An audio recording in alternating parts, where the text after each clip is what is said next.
En el nombre del Padre, del Hijo y del Espíritu Santo. Hermanos, vamos a dar las gracias al Señor porque nos tiene aquí reunidos.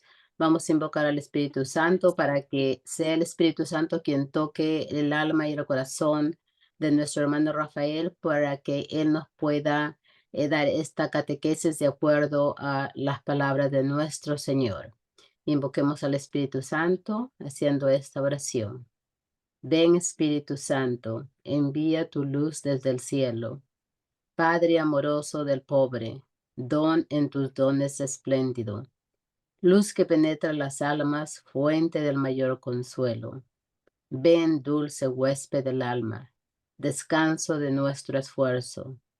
Tregua en el duro trabajo, brisa en las horas de fuego. Gozo que enjuga las lágrimas y reconforta en los duelos. Entra hasta el fondo del alma, divina luz, y enriquécenos. Mira el vacío del hombre si tú le faltas por dentro. Mira el poder del pecado cuando no envías tu aliento. Riega la tierra en sequía, sana el corazón enfermo. Lava las manchas, infunde calor de vida en el hielo.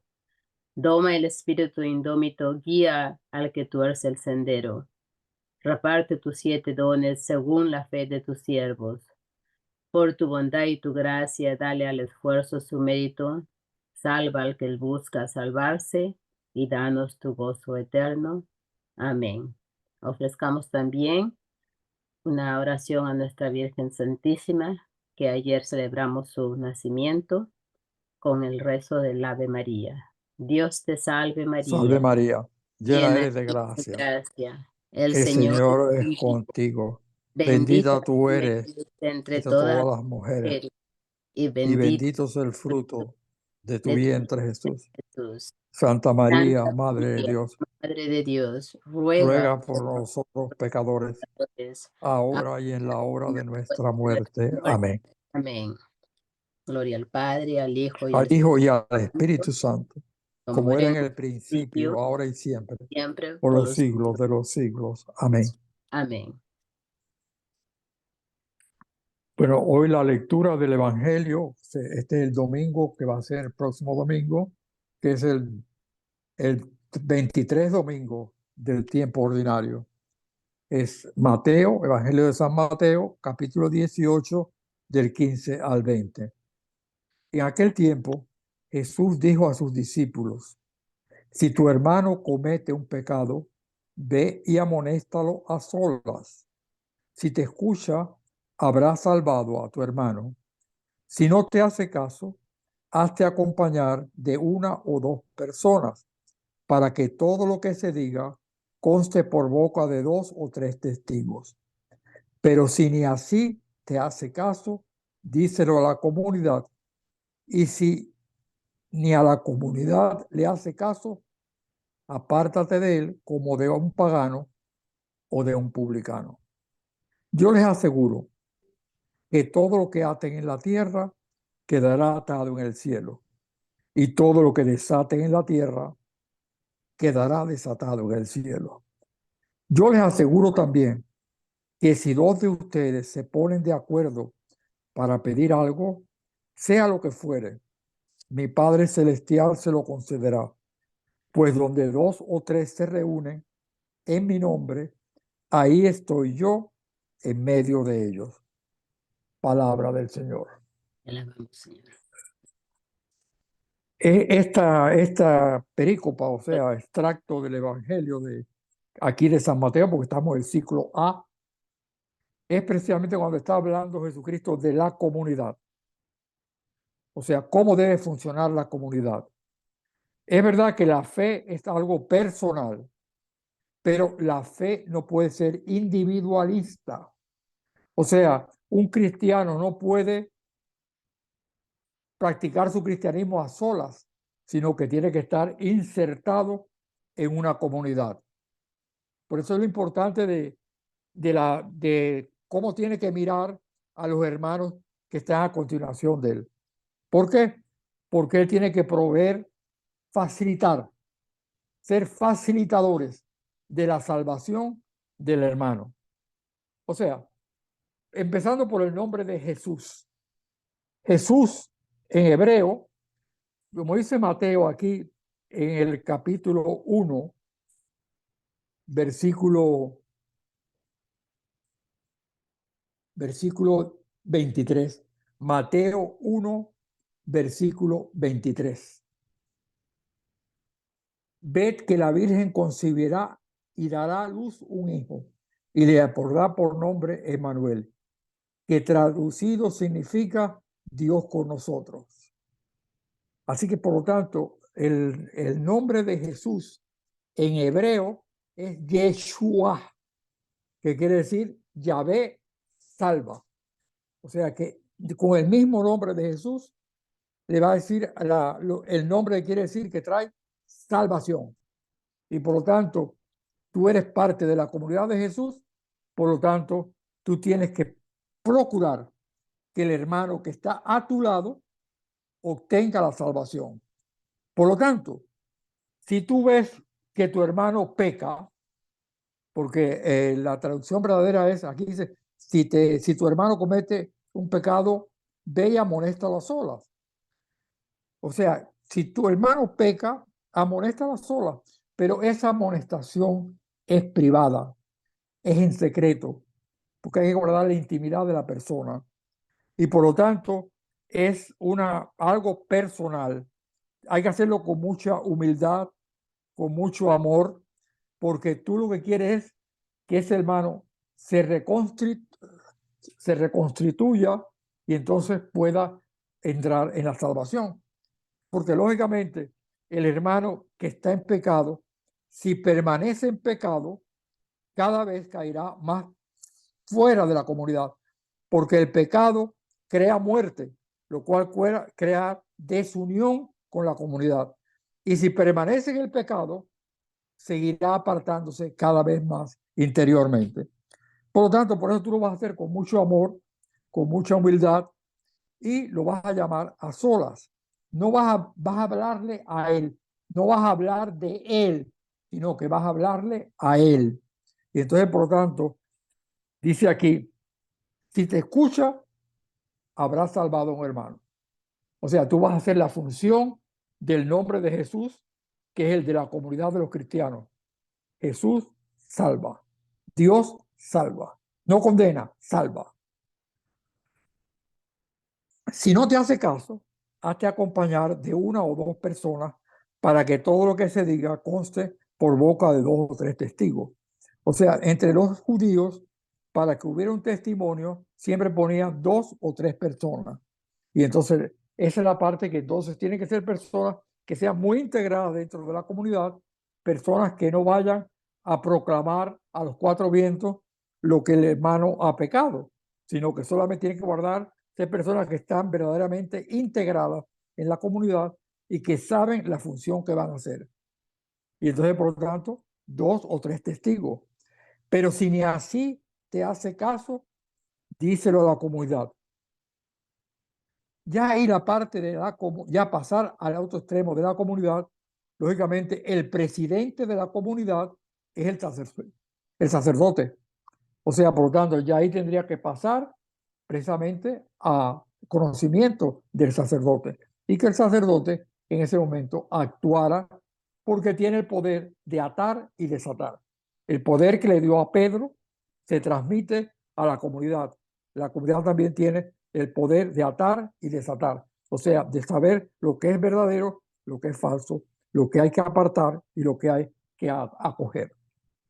Y entonces dice aquí, pero en ese caso hay que ser muy precavido y el sacerdote sabrá cómo debe actuar en ese caso, de manera que no sea el grupo de personas que digan, no es que la persona va a ser apartada o va a ser tirada a la calle como un perro, no, sino simplemente se va a apartar para darle un chance de que esa persona pueda volver, se reconcilie y entonces pueda volver a formar parte de la comunidad.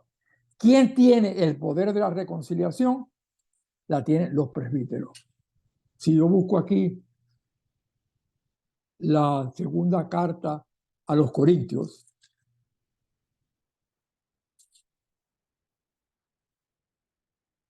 y busco aquí a Pablo en la segunda carta a los Corintios, capítulo 5, verso 18 y siguiente. Segunda carta a los Corintios, capítulo 5, versos 18 y siguiente. Y todo proviene de Dios, que nos reconcilió consigo por Cristo y nos confió el ministerio de la reconciliación. Pablo está hablando de él y de los que son como él, de los que tienen el presbiterado, pues, y nos concedió el poder de la reconciliación, el ministerio de la reconciliación. Porque en Cristo estaba Dios reconciliando al mundo consigo, no tomando en cuenta las transgresiones de los hombres, sino poniendo en nosotros la palabra de la reconciliación. Todo pecado tiene, por medio del sacramento de la reconciliación, volver a insertar a ese hermano que estaba separado, volverlo a insertar de nuevo en contacto con Cristo. Dice aquí, somos pues embajadores de Cristo, como si Dios exhortara por medio de nosotros. En nombre de Cristo suplicamos reconciliados con Dios.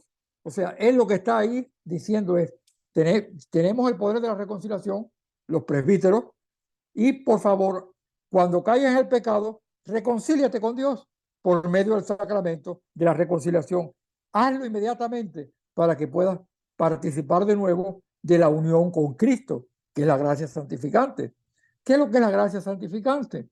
Si yo busco la segunda carta de Pedro, vamos a buscar la segunda carta de Pedro, verso 1 de la segunda epístola de San Pedro, verso 1, capítulo 1, verso 4, perdón.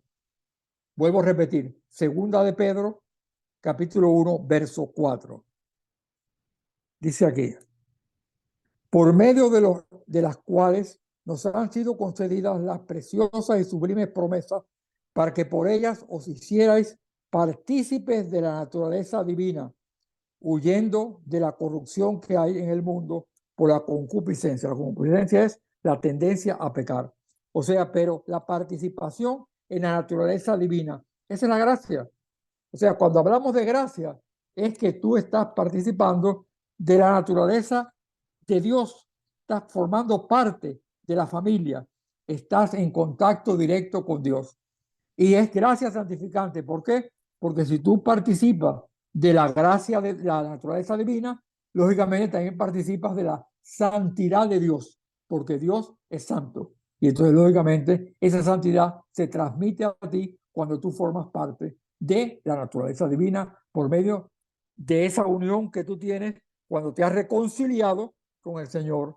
Tú estás formando parte de la naturaleza divina, tienes la gracia santificante. Tú formas parte de la naturaleza divina y por lo tanto también recibes parte de la santidad de Dios, entra en tu alma. Y dice aquí, pero si no le hace caso a la comunidad, tómalo como un pagano, pero no es como tirarlo a la calle, sino tú lo que quieres es que esa persona vuelva a formar parte de la comunidad, sino que apártalo, pero es para darle el chance para que se dé cuenta que esa situación tiene que cambiar por medio de la reconciliación. Lo estás llamando tú eres un centinela, eres un servidor, eres un facilitador de que esa persona pueda volver otra vez a la gracia santificante. El publicano, ya sabemos, para los judíos, Mateo fue publicano. O sea que el publicano era el que colectaba los impuestos para el imperio romano. Y además aumentaba el impuesto y ese dinero se lo cogía él para él. O sea que era un ladrón también. Y aparte de eso, los judíos no podían verlo porque era un socio de una nación que estaba dominando, esclavizando al pueblo judío. Por lo tanto, yo les aseguro que todo lo que aten en la tierra quedará atado en el cielo y todo lo que desaten en la tierra quedará desatado en el cielo. Las mismas palabras que le dijo a Pedro, ahora se lo dice a la comunidad. ¿Y quién representa a la comunidad? los presbíteros. Por lo tanto, la iglesia tiene autoridad por parte de Dios para proclamar esto es justo, esto no es justo, esto es verdadero, esto no lo es. ¿Por qué? Porque la misma autoridad se la ha dado el mismo Cristo Jesús. Y hace una cosa importante. Yo les aseguro también que si dos de ustedes se ponen en acuerdo para pedir algo, sea lo que fuere, mi Padre Celestial se lo concederá. Pues donde dos o tres se reúnen en mi nombre, ahí estoy yo en medio de ellos. O sea, quiere decir precisamente que Jesucristo se hace presente para estar en todo momento al lado nuestro. O sea, para estar, Él no se fue a un lugar del cielo lejano a nosotros, sino que está precisamente enfrente de nosotros, formando parte de nosotros. Por ejemplo, cuando yo busco los Gálatas, la carta a los Gálatas, capítulo 4, del 4 al 7, Gálatas, capítulo 4, del 4 al 7. Vamos a buscar la carta a los Gálatas.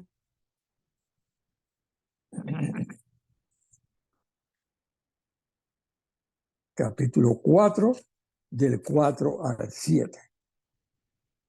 Vuelvo a repetir, Gálatas 4, del 4 al 7.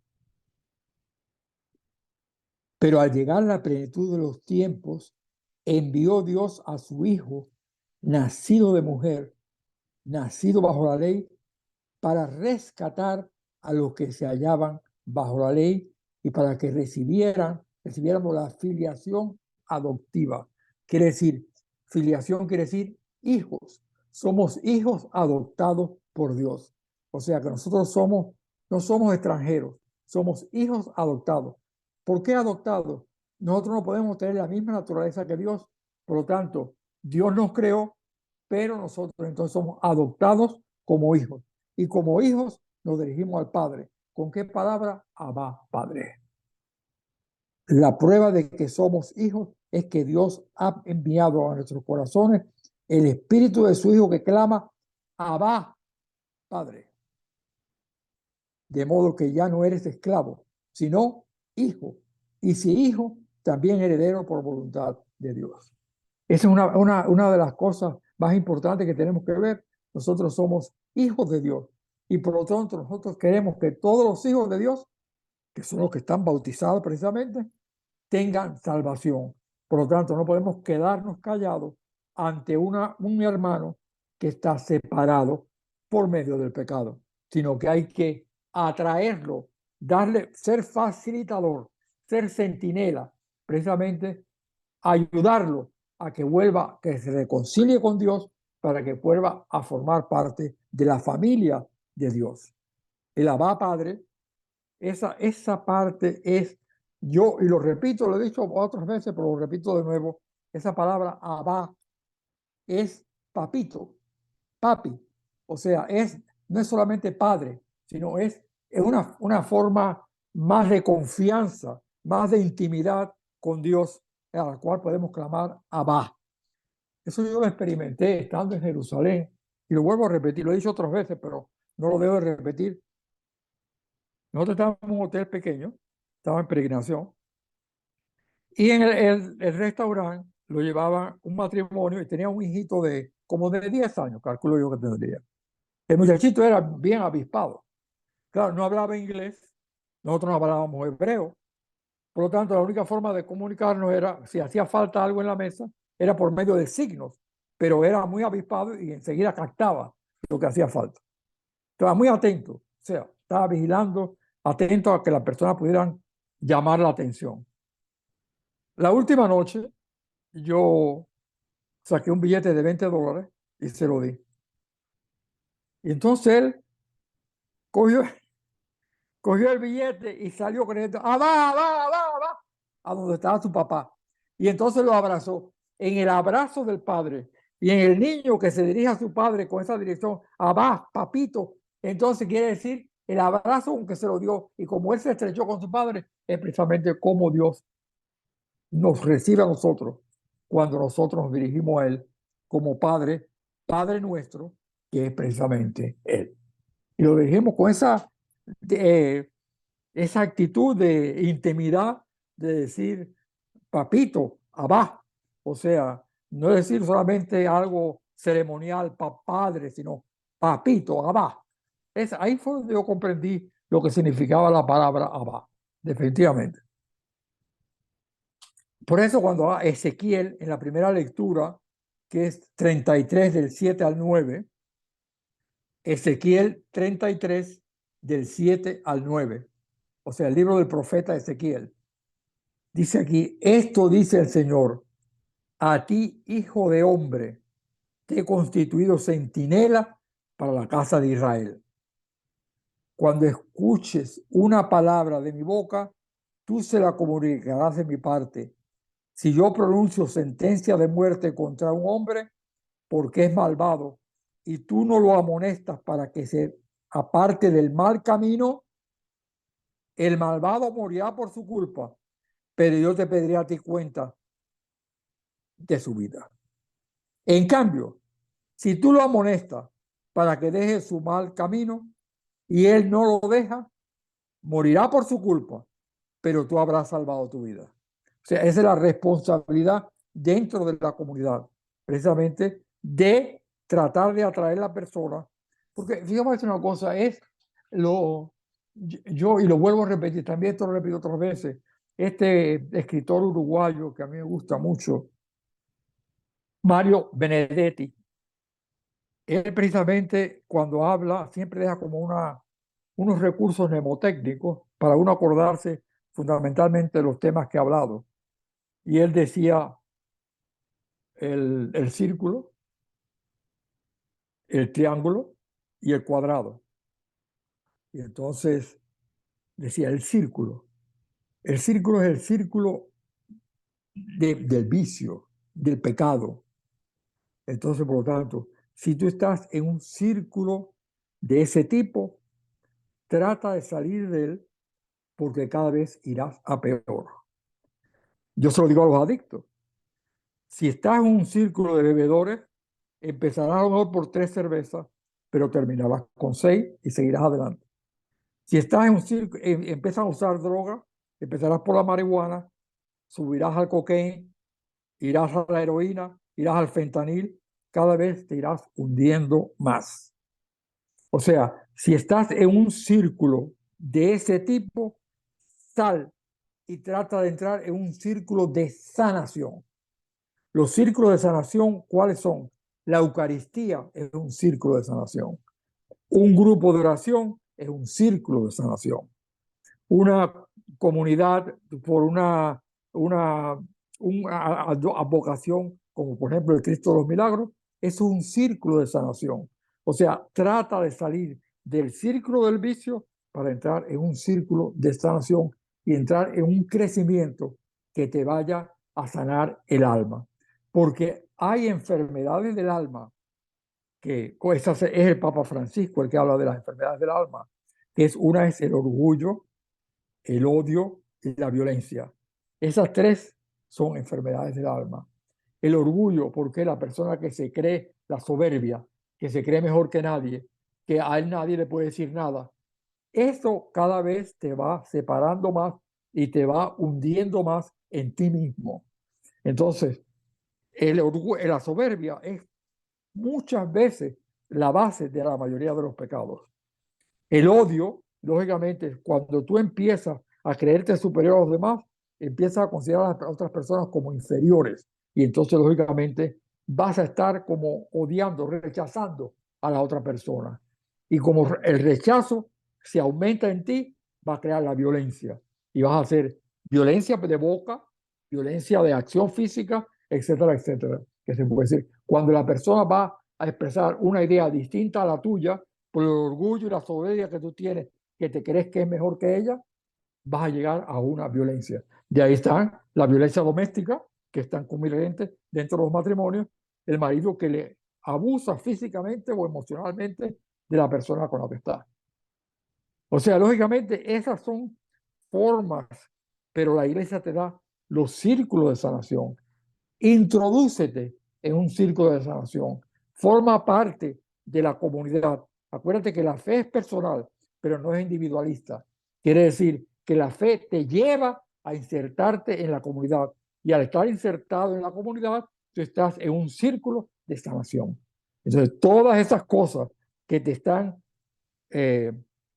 disminuyendo, que te están hundiendo cada vez, que te están separando cada vez más, se van quitando, se van sanando.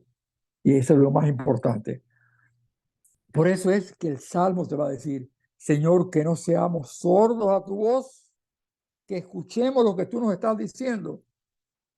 Vengan, lancemos vivas al Señor, aclamemos al Dios que nos salva, acerquémonos a Él llenos de júbilo y démosle gracias. Al Dios que nos salva. Recuerden que la palabra Jesús quiere decir Yeshua, quiere decir Yahvé salva. Claro, el nombre de Yahvé no se podía pronunciar, ellos no podían pronunciar el nombre de Yahvé, porque el nombre de Dios era sagrado. Estoy hablando de los judíos. Solamente el día del Yom Kippur, una vez al año, el Yom Kippur, el día del perdón, solamente el sumo sacerdote, en este caso Caifás, hablando del tiempo de Jesucristo, podía pronunciar el nombre de Dios. Solamente. Pero nosotros pronunciamos el nombre de Dios continuamente, porque es el Dios personal, el Dios que nos habla. Por eso cuando 2 o 3 estamos reunidos en nuestro nombre, Él está ahí en medio de nosotros, está escuchando y nosotros estamos hablando con Él. Vengan y puestos de rodillas, adoremos y bendigamos al Señor que nos hizo, pues Él es nuestro Dios y nosotros su pueblo. Él es nuestro pastor y nosotros sus ovejas. Estamos en relación con Él directamente. Esta es la comunidad. O sea, adoremos al Señor. Acto de adoración. Ahí repito otra cosa que yo me pasó en Lourdes, en Francia, frente a la cueva. La cueva donde la Virgen se apareció está al exterior. Por lo tanto, por la noche, a cualquier hora uno puede llegar allí y sentarse porque hay unos bancos al exterior en que te puedes sentar a orar. A mí me gustaba ir porque a esa hora hay 2 o 3 personas nada más, 11 de la noche. Y había que abrigarse porque era noviembre y ya se están las estribaciones de la cordillera de los Pirineos, que es la frontera entre Francia y España. Pero de momento llegaron 10 japoneses vestidos con sus kimonos, esos trajes tradicionales de ellos que son todos de seda, son una maravilla de trajes. Y llegaron frente a la cueva y se postraron, es decir, se pusieron acostados así delante de la cueva en adoración. No lo hicieron ni para que lo hiciera nadie, porque habíamos 3 o 4 personas nada más, sino que hicieron un acto de adoración perfecto a Dios delante de la cueva donde la Virgen se había aparecido. A mí no se me olvida eso. Hagámosles caso al Señor que nos dice, no endurezcan su corazón, como el día de rebelión en el desierto, cuando sus padres dudaron de mí, aunque habían visto sus obras. La enfermedad del alma, esa enfermedad de la que hablaba el Papa Francisco, el orgullo, el odio y la violencia, van endureciendo el corazón. Y la persona que tiene el corazón duro no escucha nada. Y lógicamente, aunque esté en la iglesia, las palabras entran por un oído y salen por el otro. ¿Por qué? Porque no pueden entrar en tu corazón. Cuando tú estás en la Eucaristía, tú tienes precisamente que abrir tu corazón para que la palabra de Dios entre en ti. Acuérdate que la palabra de Dios es como una espada de doble filo, que entre en ti y haga raíz dentro de tu corazón. Y al ser raíz de tu corazón, tú vas a producir frutos. ¿Los frutos de quién? Los frutos del Espíritu. Y entonces saldrás verdaderamente santificado, saldrás realizado.